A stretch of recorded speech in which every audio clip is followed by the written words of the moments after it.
আসসালামু আলাইকুম। রাতের শীর্ষ সংবাদে স্বাগত জানাচ্ছি আমি সুমনা সুমা। আলোকসজ্জা করা যাবে না ২৫-২৬ মার্চ। জনগণের সঙ্গে ক্ষমতা দেখাবেন না গণপূর্ত মন্ত্রী। রাজধানীর ডক্টরস কেয়ার হাসপাতাল সিলগালা। ইরানের বিদ্যুৎ কেন্দ্রে হামলা স্থগিতের ঘোষণা ট্রাম্পের। জাতীয় নির্বাচন ও গণভোটের সামগ্রিক প্রতিবেদন তৈরি করবে ইসি।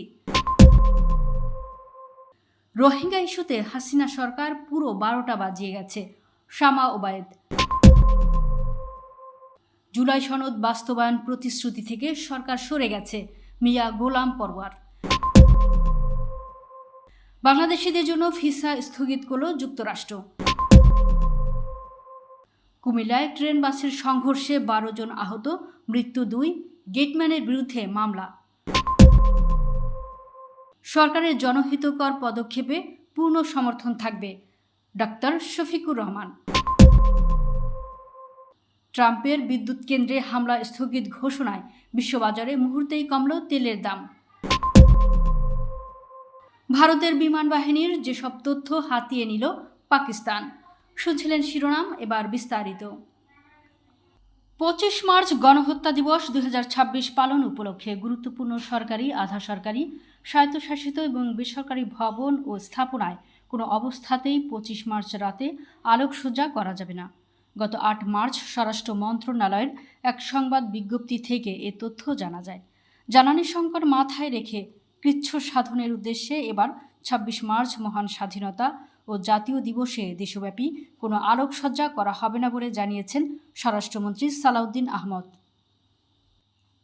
গৃহায়ন ও গণপূর্ত মন্ত্রী এবং কুমিল্লা ৮ আসনের সংসদ সদস্য জাকারিয়া তাহের সুমন বলেছেন, জনগণের সঙ্গে কেউ ক্ষমতা দেখাবেন না, ক্ষমতার দাপট এবং আধিপত্য বিস্তার করবেন না। মানুষ যেন বলতে না পারে বিএনপিকে ভোট দিয়ে ভুল করেছি। বিএনপির প্রতিটি নেতাকর্মীর কর্মকাণ্ড এবং আচরণে মানুষ সন্তুষ্ট হতে হবে। আপনারা মানুষের জন্য কাজ করেন, কে কোন দল করে, কোন ধর্ম করে সেটা নয়। আমরা বাংলাদেশি, দয়া করে কোনো অন্যায় কাজে জড়িত হবেন না। রোববার সন্ধ্যায় কুমিল্লার বরুড়া উপজেলা ও পৌরসভা বিএনপির ঈদ পুনর্মিলনী অনুষ্ঠানে প্রধান অতিথির বক্তব্যে বিএনপি নেতাকর্মীদের উদ্দেশ্যে তিনি এসব কথা বলেন। রাজধানীর শ্যামলী ও কলেজ গেট এলাকায় অবস্থিত ডক্টরস কেয়ার হাসপাতাল অ্যান্ড ডায়াগনস্টিক সিলগালা করার নির্দেশ দিয়েছেন স্বাস্থ্য ও পরিবার কল্যাণ মন্ত্রী সরদার সাখাওয়াত হোসেন বকুল। সোমবার বিকেলে হাসপাতালটিতে আকস্মিক অভিযান চালিয়ে নানা অনিয়ম ও অসাধু চক্রের দৌরাত্ম্য পাওয়ায় তিনি এই কঠোর নির্দেশ দেন। আমেরিকা, ইসরায়েল ও ইরানের মধ্যে চলমান রক্তক্ষয়ী যুদ্ধের মাঝেই চাঞ্চল্যকর ঘোষণা আমেরিকার প্রেসিডেন্ট ডোনাল্ড ট্রাম্পের। সোমবার নিজের মালিকানাধীন সামাজিক যোগাযোগ মাধ্যম ট্রুথ সোশ্যালে তিনি জানিয়েছেন, গত 2 দিন ধরে আমেরিকার সঙ্গে নাকি ইরানের উচ্চ পর্যায়ের আলোচনা চলছে। এই আলোচনার প্রেক্ষিতে আগামী 5 দিনের জন্য ইরানের এনার্জি সাইট বা জ্বালানি পরিকাঠামোয় হামলা না করার সিদ্ধান্ত নিয়েছে ওয়াশিংটন। ট্রাম্প বলেছেন, হামলা আপাতত পজ করা হলো, অর্থাৎ স্থগিত রাখা হলো।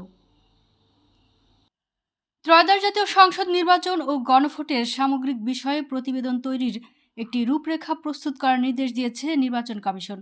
আগামী 15 এপ্রিলের মধ্যে সেই রূপরেখা উপস্থাপনের নির্দেশ দেওয়া হয়েছে। সোমবার ইসির নির্বাচন পরিচালনা শাখা বিষয়টি নিশ্চিত করেছে। পররাষ্ট্র প্রতিমন্ত্রী শামা ওবায়েদ ইসলাম রোহিঙ্গা সংকট মোকাবেলায় সাবেক সরকারের কড়া সমালোচনা করে বলেছেন, রোহিঙ্গা ইস্যুতে শেখ হাসিনা সরকার পুরো 12টা বাজিয়ে দিয়ে গেছে। সোমবার দুপুরে নিজ বাসভবনে সাংবাদিকদের সঙ্গে আলাপকালে কথা বলেন তিনি আরও বলেন, রোহিঙ্গা ইস্যুতে শেখ হাসিনা সরকারের সময় কার্যকর কোনো অগ্রগতি হয়নি। সেই জায়গা থেকে বিএনপি রোহিঙ্গা সমস্যার সমাধানের অভিজ্ঞতা রয়েছে। আমরা আগেও 2 বার সফলভাবে কাজ করেছি, তবে বর্তমান পরিস্থিতি আগের তুলনায় অনেক বেশি জটিল। জুলাই জাতীয় সনদ বাস্তবায়নের প্রতিশ্রুতি থেকে বর্তমান সরকার ও বিএনপি সরে গেছে বলে অভিযোগ করেছেন জামাতে ইসলামীর সেক্রেটারি জেনারেল ও সাবেক সংসদ সদস্য অধ্যাপক মিয়া গোলাম পরওয়ার। কক্সবাজার বিমানবন্দরে সোমবার দুপুরে সাংবাদিকদের সঙ্গে আলাপকালে তিনি এ অভিযোগ করেন। তিনি বলেন, সহস্রাধিক প্রাণ ও হাজারো মানুষের পঙ্গুত্বের বিনিময়ে যে নতুন বাংলাদেশের স্বপ্ন আমরা দেখেছিলাম তা সরকার গঠন করার পর প্রতিফলিত হচ্ছে না। বিশেষ করে বিএনপি জুলাই সনদ বাস্তবায়নের যে অঙ্গীকার করেছিল তারা এখন তা থেকে সরে এসেছে। বাংলাদেশের নাগরিকদের জন্য অভিবাসী ভিসা ইস্যু সাময়িকভাবে স্থগিত করেছে যুক্তরাষ্ট্রের স্টেট ডিপার্টমেন্ট। সোমবার ঢাকায় অবস্থিত মার্কিন দূতাবাস এক বার্তায় এ তথ্য জানায়। কুমিল্লায় ট্রেন বাসের সংঘর্ষে 12 মৃত্যুর ঘটনায় 2 গেটম্যানকে আসামি করে মামলা করা হয়েছে। এর আগে রোববার গেটম্যান হেলাল উদ্দিন ও মেহেদী হাসানকে বরখাস্ত করা হয়, তবে এই ঘটনায় এখন পর্যন্ত কাউকে গ্রেফতার করা হয়নি। সোমবার সকালে গেটম্যান হেলাল উদ্দিন ও মেহেদী হাসানকে আসামি করে লাকসাম রেলওয়ে থানায় এ মামলা করেন নিহত সোহেল রানার খালা শেফালী আক্তার।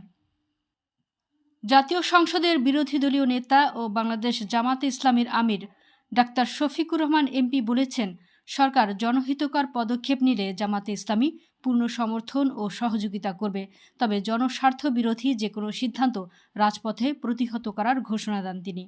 সোমবার দুপুরে মৌলভীবাজারের কুলাউড়া উপজেলার ভাটেরা ইউনিয়নে নিজ এলাকায় স্থানীয়দের সঙ্গে ঈদের শুভেচ্ছা বিনিময় ও সাংবাদিকদের সঙ্গে আলাপকালে তিনি এসব কথা বলেন।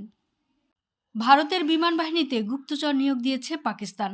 দীর্ঘদিন ধরেই তারা বিভিন্ন গোপন তথ্য ও রণকৌশল প্রতিবেশী দেশটিতে পাচার করে আসছে। সম্প্রতি এমন একটি চক্রকে শনাক্ত করেছে ভারতের বিমান বাহিনী। সেই থেকে গোপনে চলছে স্পর্শকাতর তদন্ত কার্যক্রম।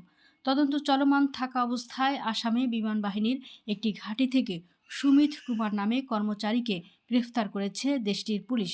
তার বিরুদ্ধে পাকিস্তানের হয়ে কাজ করার অভিযোগ আনা হয়েছে। এমনকি অনেক গুরুত্বপূর্ণ গোপন ও স্পর্শকাতর তথ্য ইতোমধ্যে ইসলামাবাদে পাচার করার কথা স্বীকারও করেছে সুমিত। প্রাথমিক জিজ্ঞাসাবাদ শেষে এ তথ্য জানিয়েছেন ভারতের অতিরিক্ত পুলিশ মহাপরিচালক প্রফুল্ল কুমার। আল্লাহ হাফেজ।